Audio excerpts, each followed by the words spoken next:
எண்ணிக்கொள்ளடி என் சின்ன கண்மணி. அத்தியாயம் 22. துணி கடையிலிருந்து வேண்டிய ஆடைகளை வாங்கிக் கொண்டு வீட்டிற்கு வந்து சேர்ந்தனர் அனைவரும். ஷர்மி வீட்டிற்கு கிளம்புவதாக கூற அவளை தடுத்தாள் ஜெனி. தன் கையில் ஒரு சிறிய பேகை கொண்டு வர அதிலிருந்து ஒரு நகை பெட்டியை எடுத்து அவளுக்கு பரிசாக தந்தாள். ஷர்மி அதை பிரித்து பார்த்தாள்.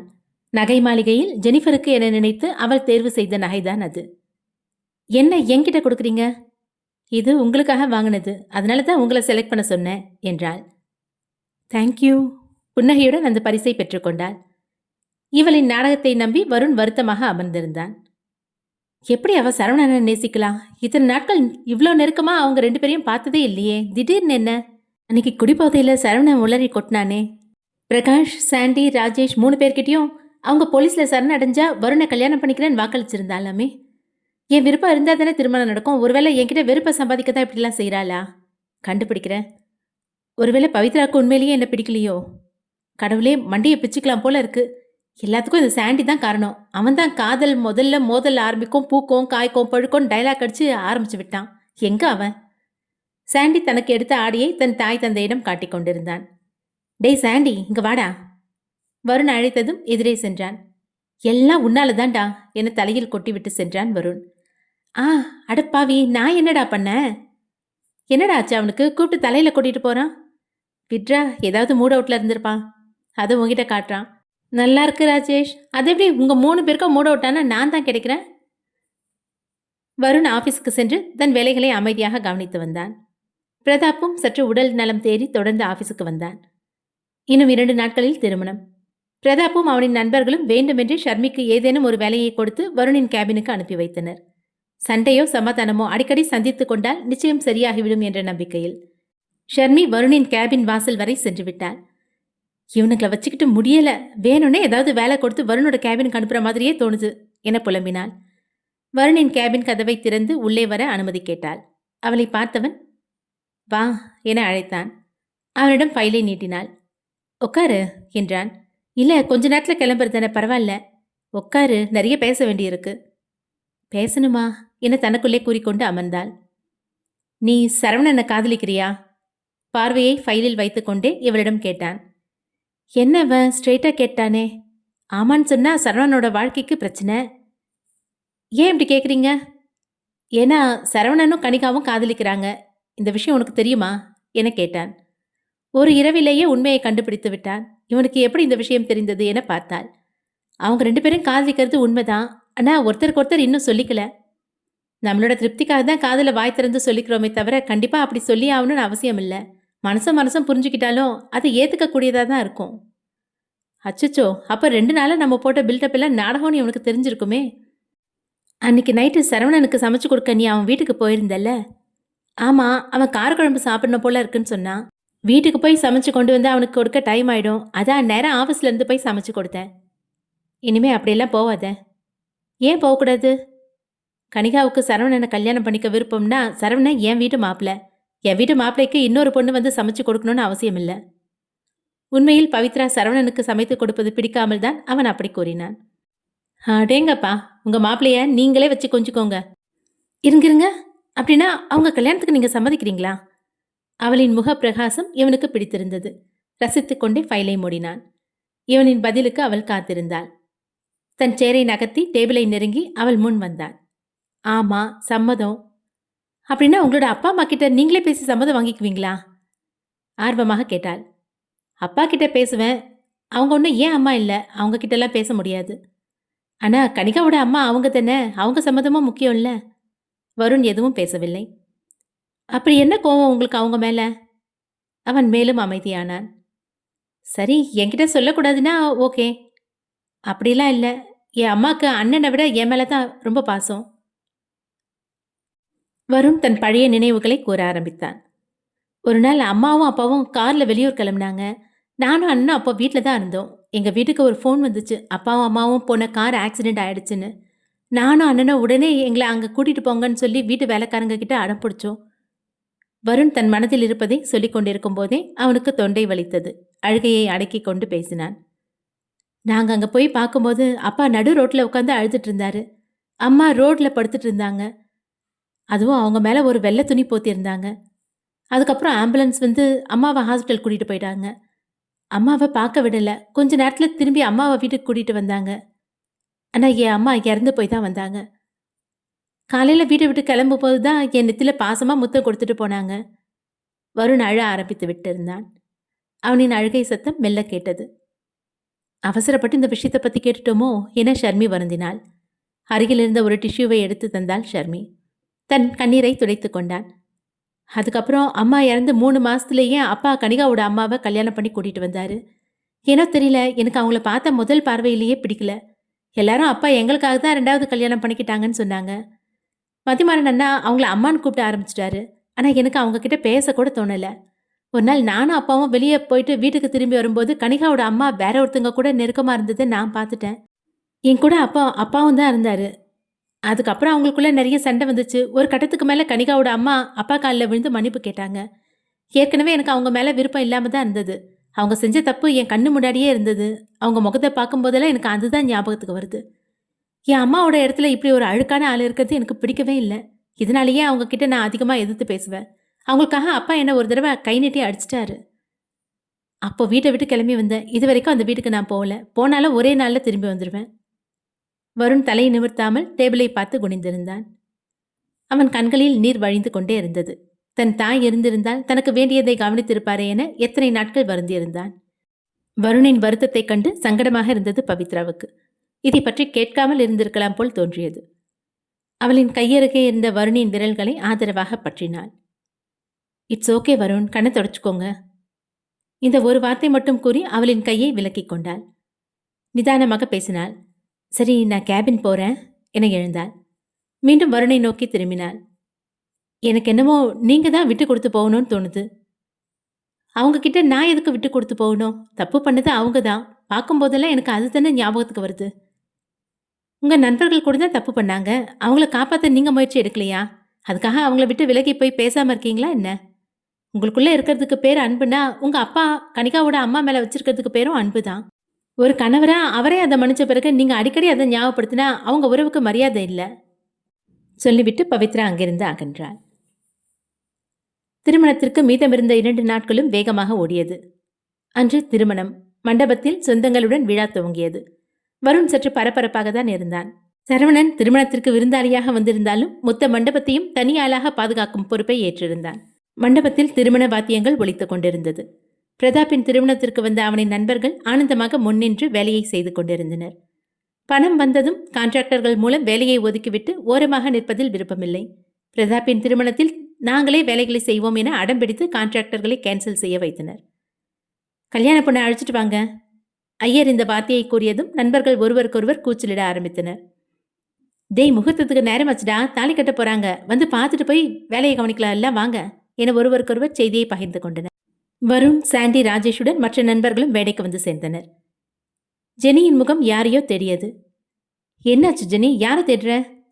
பிரதாப் பையனை காணோம், யார்கிட்ட இருக்கான்னு தெரியல என கவலையாக கேட்டாள்.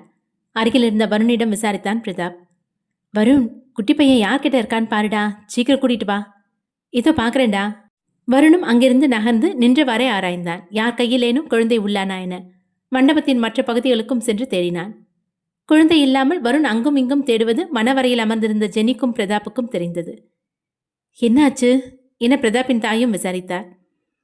அத்தை, குட்டி பையனை காணோம், எங்க இருக்கான்னு பார்த்துட்டு இருக்காங்க. அச்சோ, வேலையா இருந்ததுனால நானும் கவனிக்கல. ஒன்றும் இல்லைம்மா, நம்ம பசங்க தான் யாராவது கையில் வச்சிருப்பாங்க. வருண் பார்த்துட்டு இருக்கான்ல, கூட்டிட்டு வந்துடுவான், நீ கவலைப்படாம உட்காரு. அத்தைக்காக புன்னகையை தந்துவிட்டு மீண்டும் கவலையில் ஆழ்ந்தாள். எங்க தேடியும் பிள்ளை கிடைக்கவில்லையே என வருணுக்கு அச்சம் தொற்றியது. மணவரைக்கு அருகே இருந்த தன் அண்ணியை நோக்கி சென்றான். அண்ணி, அண்ணா உங்க கூட வரலையா என மதிமாறனை பற்றி விசாரித்தான். இல்ல வருண், அவருக்கு கொஞ்சம் வேலை இருக்கான். சாயந்தரமா கல்யாண பொண்ணு மாப்பிள்ளைய வந்து பார்த்துட்டு போறேன்னு சொன்னாரு. என்னாச்சு? ஒன்றும் இல்லை, நீ அண்ணனை காணுமேன்னு தான் கேட்டேன். வருண் மீண்டும் குழந்தையை தேட ஆரம்பித்தான். என்ன வருண், இன்னும் குழந்தை எங்க இருக்கான்னு தெரியலையா? ஆமா ஷர்மி, எல்லா இடத்துலையும் தேடிட்டேன். பயமா இருக்கு, அண்ணன் ஏதாவது குழந்தையை கடத்திட்டாரோன்னு. அந்நேரம் மதிமாறன் வருணுக்கு அழைப்பு விடுக்க வருணின் மொபைலில் மதிமாறனின் பெயர் பதிவில் தெரிய ஷர்மிக்கும் சந்தேகம் வந்தது. வருண், அட்டன் பண்ணி ஸ்பீக்கர்ல போடுங்க. என்ன வருண், குழந்தைய காணோன்னு இப்பதான் தெரிஞ்சுதா?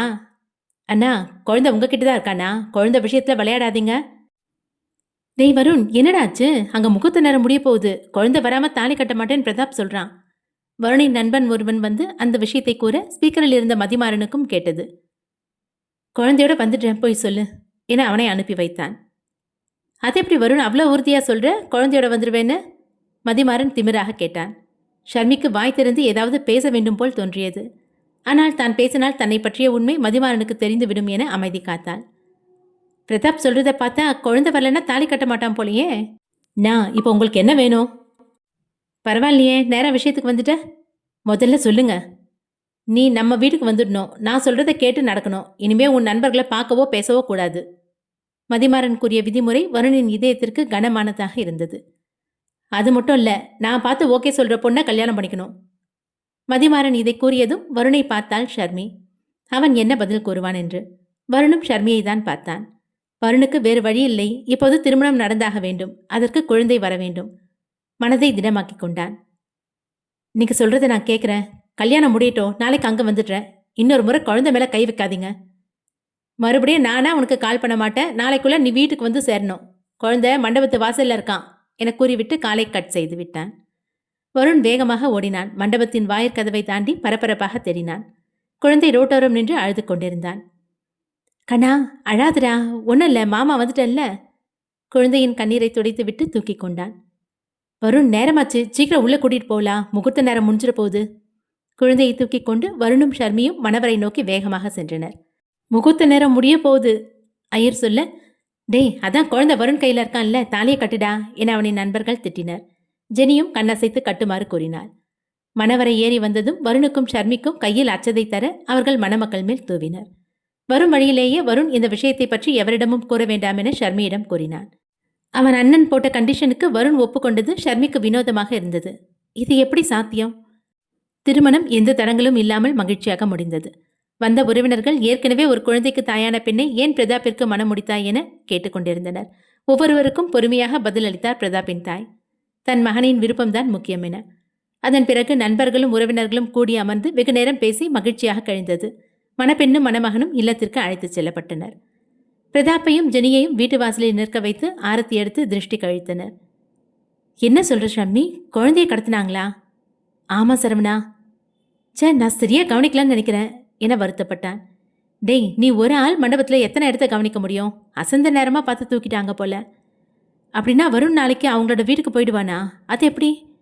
பின்ன போகாமல் இருப்பாரா? ஒரு தடவை குழந்தைய கடத்திட்டு திருப்பி கொடுத்துட்டான், திரும்பவும் அதே மாதிரி செய்வானா என்ன? அப்படின்னா வருண் அவனோட அண்ணன் சொன்ன மாதிரி அந்த வீட்டுக்கு போயிட்டு அவனோட அண்ணன் காட்டுற பொண்ணை கல்யாணம் பண்ணிப்பானா? தெரியலையே. அம்மா, வருண் உங்ககிட்ட வேற ஏதோ பிளான் சொன்னதா சொன்னியே, அதை பற்றி எனக்கு சொல்லவே இல்லை என ஷர்மி கேட்டாள். அந்த விஷயம் பற்றி உனக்கு இப்போ தெரிய வேணாம், அப்புறமா சொல்கிறேன். மணமக்கள் ஆரத்தி எடுத்து வீட்டினுள் வரவேற்கப்பட்டு பூஜை அறையில் விளக்கம் ஏற்றினர். அன்றைய நேரம் அப்படியே கழிய இரவும் நெருங்கியது. ஷர்மி அனைவரிடமும் போய் வருவதாக கூறி கிளம்பினாள். சாண்டி, வருண் எங்க? அவன் மேலே ட்ரிங்க் பண்ணிட்டு இருக்கான். குடிச்சிட்டு இருக்காரா? ஒன்றும் பயப்படாத, அவன் எப்போவாச்சும் தான் ஒன்று வருத்தமாக இருந்தால் குடிப்பான், இல்லை சந்தோஷமாக இருந்தால் குடிப்பான். இப்போ பிரதாப் கல்யாணம் முடிஞ்சிடுச்சுல்ல, அந்த சந்தோஷத்தில் இருப்பான், குடிக்கணும்னு தோணியிருக்கோம். ஆனால் ஷர்மிக்கு தெரியும், தன் நண்பர்களை விட்டு பிரியும் வருத்தத்தில் தான் நிச்சயம் அவன் குடிப்பான் என. வருணை சந்திப்பதற்காக மாடிப்படி ஏறினாள். வருண் கையில் ஒரு பாட்டிலை வைத்துக்கொண்டு வானம் பார்த்து அவ்வப்போது குடித்து கொண்டிருந்தான். வருண், அவளின் குரல் கேட்டு திரும்பினான். வா ஷர்மி. பேசுறதுக்கு யாராவது ஆள் கிடைச்சா பரவாயில்லன்னு பார்த்துட்டு இருந்தேன். எல்லா உண்மையும் தெரிஞ்ச நீயே வந்துட்டியே, ரொம்ப சந்தோஷம். கீழே உங்கள் ஃப்ரெண்ட்ஸ் எல்லாம் இருக்காங்க, நீங்கள் இங்கே தனியாக என்ன பண்ணுறீங்க? என்னால் அவங்க முகத்தை பார்க்க முடியல. நான் ஒரு மாதிரியாக இருக்கிறத வச்சு அவங்க கண்டுபிடிச்சிடுவாங்க. நான் அவங்கள விட்டு போகிறேன்னு தெரிஞ்சால் மதிமாறன் அண்ணாவை நேரடியாகவே எதிர்ப்பாங்க. உங்களால் இவங்களெல்லாம் விட்டுட்டு போக முடியுமா? முடியாது. கல்யாணமானா பொண்ணுங்க பெற்றவங்களை விட்டு பிரியும் போது கண் கலங்கிறத பார்த்துருக்கேன். ஒரே ஊரில் தானே இருக்க போகிறாங்க, இதுக்கு எதுக்கு அழணும்னு தோணும். ஆனால் நமக்கு பிடிச்சதை செய்ய முடியாமல் தடுக்கிறதும், பிடிச்சவங்கள பார்க்க முடியாமல் தவிக்கும் போதும் தான் அந்த கஷ்டம் புரியும். அவனின் கண்ணீரை கண்டாள். அழாதீங்க வருண். நிற்க தெம்பில்லாமல் தரையில் விழுந்தான். வருண், பார்த்து, எதுக்கு இந்த அளவுக்கு குடிச்சிங்க? விழுந்து அவனை எழுப்பி அமர வைத்தாள். அவனின் எடைக்கு அதற்கு மேல் தூக்க முடியவில்லை அவளால். அவன் அழுதவாறே அவளின் தோளில் சாய்ந்தான். அவன் எழுவான் என அவள் எதிர்பார்த்தாள். ஆனால் அவன் தலையை நகர்த்தாமல் அவளின் தோளில் சாய்ந்து தொடர்ந்து அழுதான். சரி, அழாதீங்க. வருணின் தலையில் கை வைத்து சமாதானம் கூறினாள். கிட்டத்தட்ட 1 நிமிடம் அளவிற்கு அவள் மீது சாய்ந்திருந்தவன் எழுந்து நின்றான். மீண்டும் தள்ளாடினான். வருண், பார்த்து விழுந்துராதீங்க. விழச் சென்றவனை தாங்கி பிடித்தவள், சரி கீழே போலாம் வாங்க என அவனின் கையை தன் தோள் மீது போட்டுக்கொண்டாள். வருணுக்கு துணையாக நின்று பிடித்து கொண்டாள்.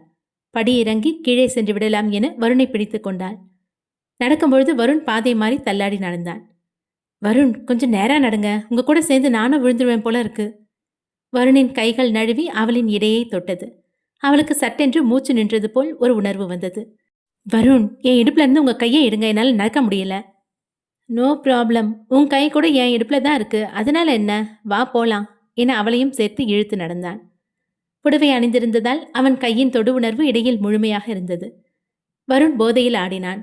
இவள் கூச்சத்தில் நெளிந்து கொண்டே வந்தாள். ஒரு வழியாக பாதி மாடிப்படி இறங்கி வந்தனர். சாண்டி என கத்தினாள். வருணை பார்த்ததும் உடனே ஓடி வந்த சாண்டி அவனின் மற்றொரு கையை தன் தோளில் போட்டு அழைத்து வந்தான். மற்ற சொந்தங்கள் எல்லாம் வீட்டின் மற்ற இடங்களில் அமர்ந்து பேசிக் கொண்டிருந்தனர். இவ்வளோ குடிச்சிட்டானா என விசாரித்து கொண்டே ராஜேஷ் வந்தான். ஷர்மி, அப்படியே பெட்ரூம்ல படுக்க வச்சிடலாம் வா. ஷர்மி அவனை சுமக்க சிரமப்பட்டு பிடித்து வந்தாள். வருண் இப்போதும் அவளின் மீதுதான் சாய்ந்திருந்தான். அறைக்குள் புகுந்ததும் சாண்டி தன் மீது இருந்த வருணின் கையை விலக்கினான். வருணின் மொத்த எடையும் ஷர்மியை தாங்கிக் கொண்டிருந்தாள். வருண் படுக்கையில் சரிய அவளின் இடையோடு சேர்ந்து சரிந்தான். வருணின் மேலே ஷர்மியும் விழுந்திருந்தாள். சாண்டி இதை எதிர்பார்க்கவில்லை. தன் மீது இருந்த வருணின் கையை விலக்கிவிட்டு படுக்கையிலிருந்து எழுந்தாள் ஷர்மி. பெரிய வேலையை முடித்தது போல் இருந்தது. பெருமூச்சு விட்டு நிம்மதி கொண்டாள். சரி, நான் கிளம்புறேன். வெளியே வந்து ஜெனி, பிரதாப் மற்றும் அவனின் தாயிடம் கூறிவிட்டு சென்றாள். வருணை சரியாக படுக்க வைத்துவிட்டு சாண்டியும் ராஜேஷும் வெளியே வந்தனர். ஜெனியின் குழந்தையை தங்களுடன் படுக்க வைத்துக் கொண்டனர் நண்பர்கள். மணமக்கள் அலங்கரிக்கப்பட்ட அறையில் அமர்ந்திருந்தனர். அம்மா, குட்டி பையன் எங்க? பிரதாப் கேட்க, சாண்டியும் ராஜேஷும் இன்னைக்கு பையனை அவங்க கூட படுக்க வச்சுக்கிறேன்னு தூக்கிட்டு போயிருக்காங்க. இது வரைக்கும் நான் பையனை பிரிஞ்சு தூங்குனதே கிடையாது. இதுதான் முதல் நாள். கொஞ்சம் இரு வர என எழுந்து அறை கதவை திறந்தான் பிரதாப். எங்க போறீங்க? தன் நண்பர்களின் அறைக்கு சென்ற பிரதாப் குழந்தையை கையில் தூக்கினான். டேய், இன்னைக்கு மட்டும் குழந்தை எங்க கூட தூங்கட்டோண்டா என ராஜேஷ் தடுத்தான். பரவாயில்லடா, ஜெனி பையன் பிறந்ததுலேருந்து ஒரு நாள் கூட தனியாக விட்டு தூங்கினது இல்லையா. கல்யாணம் ஆன முதல் நாளே பிரிஞ்சா அவளுக்கு மனசு வருத்தமாக இருக்கும். எனக்கும் ஒன்றும் பிரச்சனை இல்லை. நானும் இவன் கூட தூங்கினாதான் எனக்கும் இவனுக்கும் ஒரு நல்ல பாண்டிங் வரும். குழந்தையை அவர்களின் அறைக்கு தூக்கிச் சென்றான் பிரதாப். என்னாச்சு பிரதாப், பையனை தூக்கிட்டு வந்துட்டீங்க? நீ தானே சொன்ன ஒரு நாள் கூட பையனை விட்டு பிரிஞ்சு தூங்கினதில்லைன்னு. ஐயோ, கோச்சிக்கிட்டீங்களா? என்னை பார்த்தா கோச்சிக்கிட்ட மாதிரியா தெரியுது. நம்ம பையன் நம்ம கூட தான் தூங்கணும், அதுக்கு தான் கூட்டிகிட்டு வந்தேன். அறைக்குள் விளக்கு எரிந்து கொண்டிருந்ததால் குழந்தை கண் விழித்து விட்டான். எதிரில் தன் தாயை கண்டதும் பிரதாப்பின் கையில் இருந்து தாயிடம் தாவிக்கொண்டான். ஐயோ, அழாதுரா, அம்மா தூங்க வைக்கிட்டா என குழந்தையை படுக்கையில் போட்டு அவன் அருகே உறங்கினாள். குழந்தை அவளின் கழுத்தில் கை போட்டு இறுக்கி அணைத்து உறங்க ஆரம்பித்தான். பிரதாப்பும் அருகில் படுத்து இதையெல்லாம் கவனித்துக் கொண்டிருந்தான். சாரி என்றாள். பரவாயில்ல, நமக்கு என்ன பேசவும் பழகவும் நேரமா இல்லை. இனி நம்ம இப்போ ஒன்னதானே இருக்க போறோம், அப்புறம் என்ன என்றான். அன்றைய இரவில் அவள் குழந்தையுடன் சேர்ந்து உறங்க அவர்கள் இருவரையும் பார்த்தவாறே பிரதாப்பும் உறங்கினான். மறுநாள் காலை விடிந்ததும் தம்பதியர்கள் இருவரும் தயாராகி கோவிலுக்கு புறப்பட்டனர். திரும்பி வரும்போது வருண் அவனின் வீட்டிற்கு செல்ல தயாராக நின்றிருந்தான். வருண் தயாராக இருந்ததை பார்த்து பிரதாப்பிற்கும் ஜெனிக்கும் புரிந்துவிட்டது. இன்று அந்த வீட்டிற்கு செல்ல வேண்டிய நாள் போல. பிரதாப், ராஜேஷ், உங்களை நம்பிதான் நான் இங்கிருந்து கிளம்பி போறேன். இங்க இருக்க எல்லாரையும் நீங்க பத்திரமா பார்த்துக்கணும். ஏன், நான் பார்த்துக்க மாட்டேனா என சாண்டி வம்புக்கு வந்தான். உன்னை பார்த்துக்கவே தனியா 2 பேர் வேணும்டா என வருண் கிண்டல் அடித்தான். சரி, நான் போயிட்டு வரேன் என நண்பர்களிடமிருந்து விடை பெற்று கொண்டான் வருண். விஷயம் அறிந்தால் அழுது ஆர்ப்பாட்டம் செய்வார்கள் என பார்த்தால் வழி அனுப்பி வைக்கிறார்கள். வருண் அங்கு வீட்டிற்கு சென்ற சிறிது நேரத்திலேயே வருணின் அண்ணி நண்பர்களின் வீட்டிற்கு வருகை தந்திருந்தார். புதுமண தம்பதியர்கள் விருந்திற்கு நாளை கட்டாயம் வர வேண்டும் என அழைத்தார். ஆண்டியையும் ஷர்மியையும் கூட கூட்டிட்டு வாங்க. ஷர்மியா? அவ வருவாளான்னு தெரியலையே. நான் அவகிட்ட போன்ல பேசிடுறேன், நீயும் ஒரு வார்த்தை சொல்லிடு என சாண்டியிடம் கூறி சென்றார் அவர்.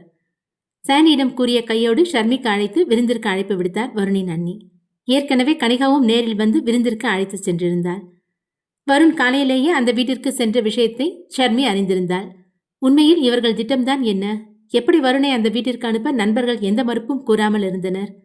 அவளின் கேள்விக்கு பதில் விருந்திற்கு சென்றால் கிடைக்கும். மறுநாள் கனிகாவின் கட்டாயத்தினால் விரைவிலேயே விருந்துக்கு வந்து சேர்ந்தாள் ஷர்மி. வாசலில் வந்து ஷர்மியை வரவேற்றாள் கனிகா. பிரதாப்பும் ஜெனியும் வந்துட்டாங்களா? இப்பதான் கிளம்பியிருக்காங்களாம். அடிப்பாவி, ஜோடிகளே இன்னும் கிளம்பல, அதுக்குள்ள என்ன வரவழைச்சிட்ட? என ஷர்மி கேட்டாள். ஏன் எனக்காக முன்னாடி வரமாட்டியா? பேசிக்கொண்டே உள்ளே சென்றனர். ஹாலில் மதிமாறனின் முகத்தை கண்டதும் தடுமாறினாள். ஹாலில் சோமுவும் அவரின் மனைவியும் யாருடனோ அமர்ந்து பேசிக் கொண்டிருந்தனர். அனைவரும் ஃபாரினர்ஸ். கனிகா அவர்களுக்கு ஷர்மியை அறிமுகப்படுத்தினாள். ஷர்மியும் அவர்களுக்கு புன்னகையுடன் வணக்கம் வைத்தாள். அதிலிருந்த ஒரு இளைஞன் ஷர்மியின் புன்னகையை வர்ணித்தான். உன் சிரிப்பு ரொம்ப அழகா இருக்கு. இந்திய பெண்கள் எப்பவுமே அழகுதான், அவன் வெளிப்படையாக கூறினான். சோமுவிற்கும் அவரின் மனைவிக்கும் பெரிதாக தெரியவில்லை. வெளிநாடுகளில் தாய் தந்தை முன்னிலையில் ஒரு பெண்ணை வர்ணிக்க வெட்கம் கொள்ள மாட்டார்கள் போல. என்னடி இவன் இப்படி வழியிறான்? ஷர்மி கனிகாவை கேட்டாள். அதென்ன, விட்டா உன்னை பொண்ணு கேட்டுருவான் போல. அட ஷர்மி, வா, எப்போ வந்த? மதிமாறனின் மனைவி வரவேற்றாள். இப்பதான் வந்தேன். சரி, பிரதாப்பும் ஜெனியும் கிட்ட வந்துட்டாங்களாம், அதான் ஆர்த்தி ரெடி பண்ணி வச்சிருக்கேன் என பேசிக்கொண்டே வெளியே சென்றார். நானும் வரேன் அண்ணி என கனிகா அவருடன் சென்றாள். ஏய் ஷர்மி, நீயும் வா. ஷர்மி நகரும் சமயம் அறையிலிருந்து வருண் வெளியே வந்தான். அவன் முகமே வாடி போயிருந்தது. பாவம், அவரோட ஃப்ரெண்ட்ஸை பிரிஞ்சு இருக்க பிடிக்கல போல இருக்கு. ஹாய் வருண். ஹாய் ஷர்மி, நீயும் வந்திருக்கியா? ஆமா, கனிகா தான் நான் வந்தே ஆகணும்னு ஒரே ஆடும். சரி, அவளுக்கு பிடிச்சவங்களாவது கூட இருக்கட்டுமே என்றான். வருண் சோகமாகவே பேசினான். இருவரும் ஒன்றாக வெளியே வந்தனர். காரிலிருந்து பிரதாப்பும் ஜெனிஃபரும் சிரித்த முகத்துடன் இறங்கினர். வருண் தன் அண்ணியுடன் இணைந்து நின்று கொண்டான். ஷர்மி கனிகாவுடன் நின்று கொண்டாள். பிரதாப்புடன் அவனின் மற்ற இரு நண்பர்களும் உடன் வந்திருந்தனர். வழக்கத்திற்கு மாறாக மிகவும் சந்தோஷமாக இருந்தனர். என்ன இவங்க, உன்னோட வருண் அண்ணாவை பிரிஞ்சு வருத்தமா இருப்பாங்கன்னு பார்த்தா இவ்வளோ சந்தோஷமா இருக்காங்க என கனிகாவிடம் கேட்டாள். இதுல வருத்தப்பட என்ன இருக்கு? எல்லாமே நாடகம் தானே. நாடகமா? என்ன சொல்ற கனிகா? உள்ள பாத்தியே, ஒரு இத்தாலி ஃபேமிலி. அவங்களோட மூத்த பொண்ணை தான் வருண் அண்ணாவுக்கு கல்யாணம் பண்ணி வைக்க ட்ரை பண்றாரு மதிமாறன் அண்ணா. என்ன, இத்தாலி நாட்டு பொண்ணை வருணுக்கு கல்யாணம் பண்ணி வைக்க போறாரா? அது எப்படி? அவங்களோட பழக்கம் வழக்கம் வேற. வருண் எப்படி அந்த பொண்ணை கல்யாணம் பண்ணிக்கலாம்? நீ ஏன்ட்டு இவ்வளோ டென்ஷன் ஆகுற? என்னமோ உன்னோட ஆளுக்கு கல்யாணம் பண்ணி வைக்கிற மாதிரி. இல்ல, வருண் எப்படி இதுக்கு ஒத்துக்கிட்டாரு? அதெல்லாம் ஒத்துக்கிட்டாரு, சும்மா நடிப்பு தானே. நடிப்பா? வருண் அண்ணாவுக்கு முன்னாடியே தெரியும் மதிமாறன் அண்ணா வீட்டுக்கு வந்துடுன்னு சொல்லி கூப்பிட்டு. இல்லையே, பிரதாப்போட கல்யாணத்தன்னைக்கு குழந்தைய கடத்தி வச்சுக்கிட்டு தானே வீட்டுக்கு வந்து சேரணும்னு சொன்னாரு. அதுக்கு முன்னாடி எப்படி தெரிய வந்துச்சு? என்ன நீ புதுசா கேட்குற மாதிரி கேள்வி கேட்டுட்டே இருக்க? இந்த பிளானை பத்தி உங்ககிட்ட யாரும் சொல்லலையா?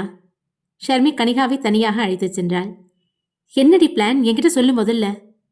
உள்ள இருக்க இட்டாலி ஃபேமிலி அவங்க பொண்ணை வருண் அண்ணாக்கு கல்யாணம் பண்ணி வச்சு இங்கேயே அவங்க பொண்ணை செட்டில் ஆக்க போறாங்க. பிரதாப் அண்ணா அண்ணியையும் சுஜி பாப்பாவையும் கூட்டிக்கிட்டு இட்டாலிக்கு போய் பிஸ்னஸ் கண்டினியூ பண்ண போறாரு. அதுக்காக தான் இந்த இட்டாலி ஃபேமிலி இங்கே வந்திருக்காங்க. அப்போ வருண் அந்த பொண்ணை கல்யாணம் பண்ணிக்கிட்டு இந்தியாவில் பிஸ்னஸ் கண்டினியூ பண்ண போறாரா? வருண் அண்ணா அப்படி பண்ணுவார்னு நீ நினைக்கிறியா? இல்லதான். அந்த இட்டாலி ஃபேமிலி முழுக்க முழுக்க மூட நம்பிக்கையில ஊறி போனவங்க போல. வந்ததுலேருந்து எவ்வளோ சம்பிரதாயம் பார்க்குறாங்க தெரியுமா? நம்ம இந்தியக்காரங்க கூட தோத்து போயிடுவாங்க. வருண் அண்ணா அவங்க வழியிலேயே அவங்கள லாக் பண்ணி அவங்களோட பிஸ்னஸையும் போட்டு தள்ள ஒரு பிளான் வச்சிருக்கேன்னு சொன்னாரு. இரு, நீ சொல்றதை பார்த்தா வருண் இந்த வீட்டுக்கு வரப்போற விஷயம் அவருக்கு முன்னாடியே தெரிஞ்சிருக்கு. அதாவது குழந்தைய கடத்துறதுக்கு முன்னாடியே. ஆமா, அவரோட ஃப்ரெண்ட்ஸுங்களுக்கும் தெரியும். அதனால தான் வருண் கிளம்புறேன்னு சொல்லும்போது எதுவும் சொல்லாமல் விட்டுட்டாங்களா? ஆமா. ஷர்மிக்கு ஆச்சரியத்தில் கண்கள் விரிந்தது. அப்படின்னா பிரதாப்போட மேரேஜ் அன்னைக்கு மொட்டை மாடியில் குடிச்சிட்டு அப்பதான் புதுசாக விஷயம் தெரிஞ்ச மாதிரி வருத்தப்பட்டது எதுக்காக அப்படி பண்ணாரு? பிரதாப்பும் ஜெனியும் வீட்டின் உள்ளே அழைத்து செல்லப்பட்டனர். கனிகாவின் அருகில் இருந்த ஷர்மியின் முகத்தில் தெரிந்த ஆச்சரியத்தை கவனித்தான் வருண். போச்சு, கனிகா எல்லாத்தையும் உளறிட்டா போல. ஓடிடு வருண் என வருணின் கால்கள் வேகமாக நடந்தன. தன்னை பார்த்ததும் நழுவும் வருணை பின்தொடர்ந்தாள். வருண், நில்லுங்க வருண், உங்களை தான். அவன் கேட்டும் கேட்காதது போல் மேல் மாடி ஏறிக்கொண்டான். விடாது மாடிப்படி ஏறி துரத்தினாள். அவன் சென்ற திசையில் அவனுக்கே தெரியாமல் எதிரே வந்து நின்றாள். என்ன, நான் கூப்பிட்டு நிக்காம போறீங்க என புருவம் உயர்த்தினாள். இல்ல, கொஞ்சம் மூட் அவுட்டா இருந்துச்சு, அதான் ரூமுக்கு போலான்னு வந்தேன். நான் கேட்கறதுக்கு ஒழுங்கா பதில் சொல்லுங்க. மதிமாறன் உங்களை திரும்பி வீட்டுக்கு வான்னு கூப்பிடுவார்னு முன்னாடியே தெரியுமா? தெரியும். குழந்தைய கடத்த போற விஷயம்? கூப்பிடுவார்னு தெரியும், ஆனா குழந்தைய கடத்தி தான் கூப்பிடுவார்னு எனக்கு தெரியாது என்றான். அப்போ நீங்க இந்த வீட்டுக்கு வரப்போற விஷயம் உங்களுக்கும் உங்க ஃப்ரெண்ட்ஸுக்கும் முன்னாடியே தெரியும்? ஆமா. அதிர்ச்சியில் வாய் திறந்தாள். அப்படின்னா கல்யாணத்தன்னைக்கு நைட்டு எதுக்காக வீட்டு மாடியில் நின்று என்னமோ புதுசா தெரிஞ்ச மாதிரி வருத்தப்பட்டு குடிச்சிட்டு இருந்தீங்க? என் மேல சாஞ்சி அழுந்தீங்க, இதெல்லாம் நடிப்பா? அவன் புன்னகைத்தான். சிரிச்சா என்ன அர்த்தம்? அன்னைக்கு நீ மாடிக்கு வந்ததும் உன்கிட்ட எல்லா உண்மையும் சொல்லான்னு தான் இருந்தேன். ஆனா நான் வருத்தப்படுறதா நினைச்சு நீ என்கிட்ட பாவமா பேசுனியா? அதை பார்த்ததும் கொஞ்ச நேரம் விளையாடலான்னு தோணுச்சு.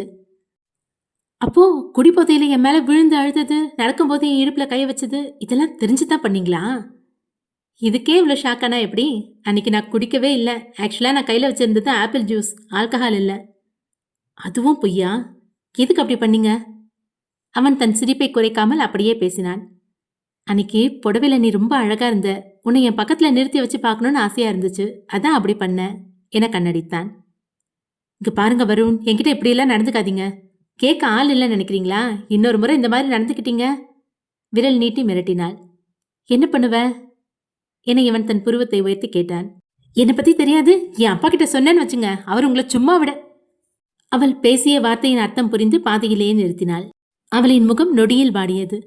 அவனுக்கும் புரிந்தது, இறந்த தன் தந்தையை நியாயத்திற்கு அழைப்பேன் என கூறுகிறாள் என்று. வருணை நோக்கி நீட்டியிருந்த விரல்களை இறக்கினாள். அங்கிருந்து ஓடிச் சென்று விட்டாள். ஷர்மி! இவனின் குரலுக்கு அவள் நிற்கவில்லை. இவள் சென்ற திசையில் தேடி வந்தான். கனிகாவின் அறையில் அமர்ந்து அழுது கொண்டிருந்தாள். அவள் எதிரே சென்று நின்றான்.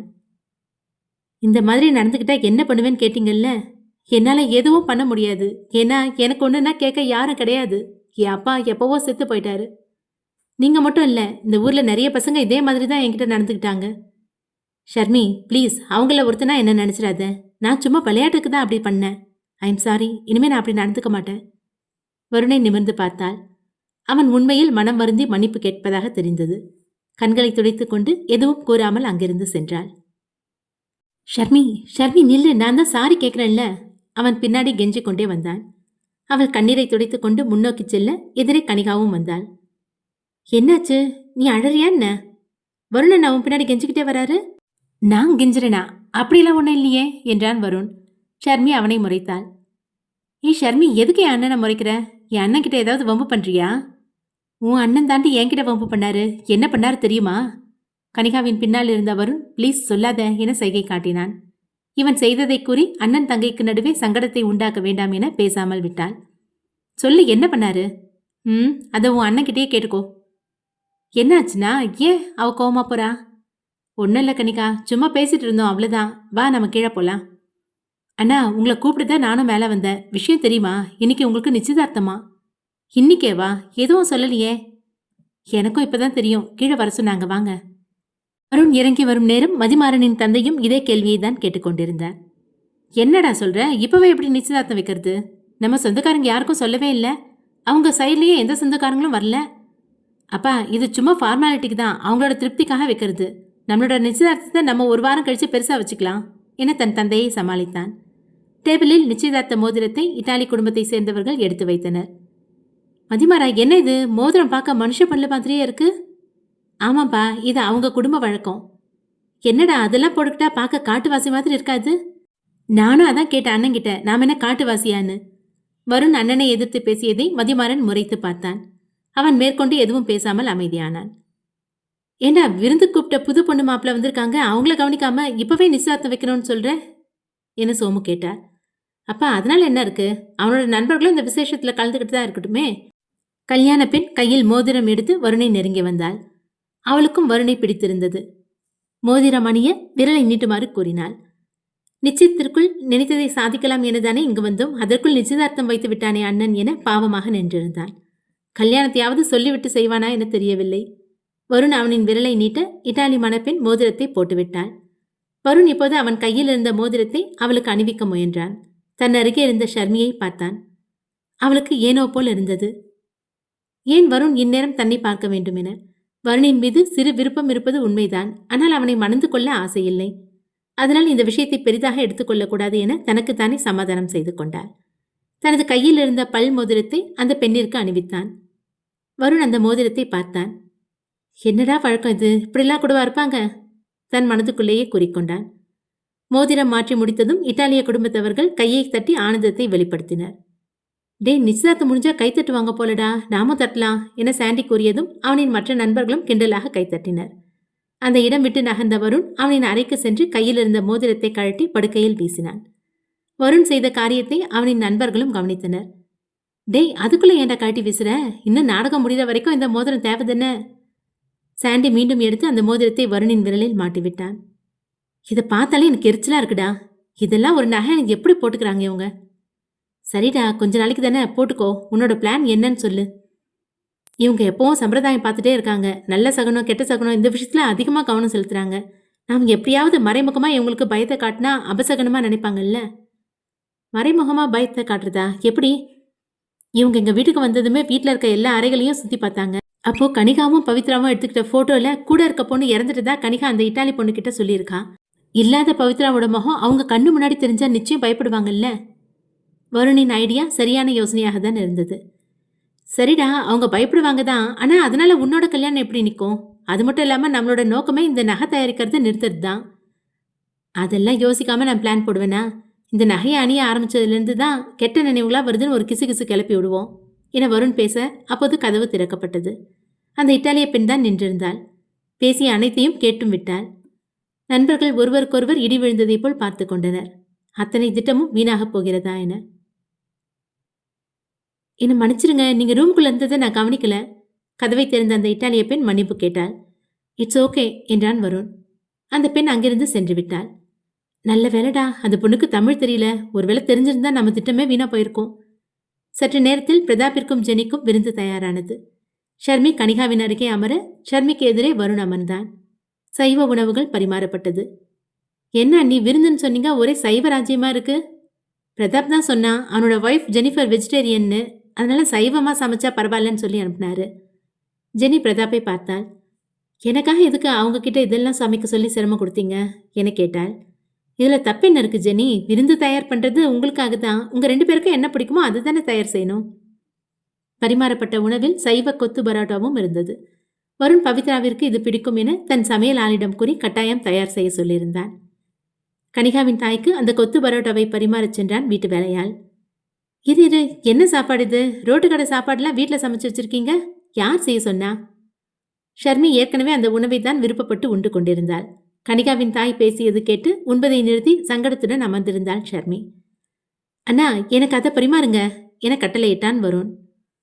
வருண் கேட்டதால் அந்த உணவை வேலையாலும் அவனுக்கு பரிமாறினான். உண்மையில் அது சுவையாகத்தான் இருந்தது. இத்தாலிய குடும்பத்தை சேர்ந்த பெரியவர் அது என்ன உணவு என கேட்டார். இது ஒரு சாதாரண தெருக்கடை உணவு என பதிலளித்தான் மதிமாறன். எங்க வீட்டு மாப்பிளையே அதை சாப்பிடும்போது நாங்க சாப்பிட மாட்டோமா என அந்த பெரியவர் ஆங்கிலத்தில் பதிலளித்தார். வீட்டு வேலையால் அவனுக்கும் பரிமாறினான். மற்ற சைவ உணவுகளை காட்டிலும் அதையே அவரும் விரும்பி உண்டார். உணவு உண்டு முடித்து சோஃபாவில் அமர்ந்து பேசிக் கொண்டிருந்தனர். அந்நேரம் அந்த இத்தாலிய பெண்ணிற்கு எதிரே இருந்த அறை கதவு தானாக திறந்தது. அவள் ஒரு எதிர்பார்ப்பில் திறந்த கதவை நோக்க அங்கு பவித்ரா நின்றிருந்தாள். அடுத்த அத்தியாயம் விரைவில். நன்றி.